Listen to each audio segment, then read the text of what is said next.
الرحمن الرحیم 28ویں شب ماہ شعبان کی اعمال ہیں،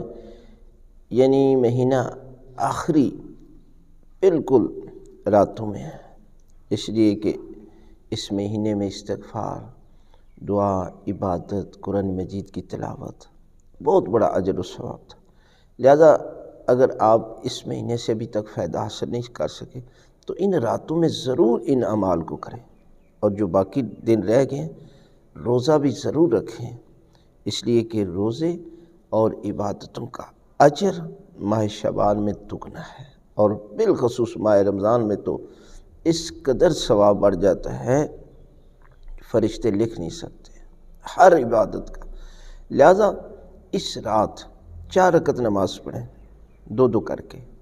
سورہ الحمد کے بعد ایک دفعہ سورہ توحید، ایک دفعہ سورہ فلق اور ایک دفعہ سورہ ناس،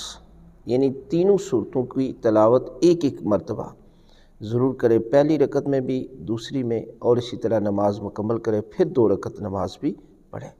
اور اس کا اجر کتنا ہے، اس کا ثواب کتنا ہے، تو اللہ کے رسول فرماتے ہیں کہ پروردگار جو ہے وہ اس کے چہرے کو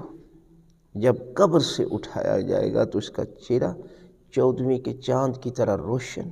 اور اس کے چہرے سے نور برس رہا ہوگا۔ لہذا اپنے آپ کو ان اعمال کو ضرور انجام دے تو خالق کائنات جو ہے وہ آپ کو دنیا و آخرت میں کامیابی عطا کرے گا۔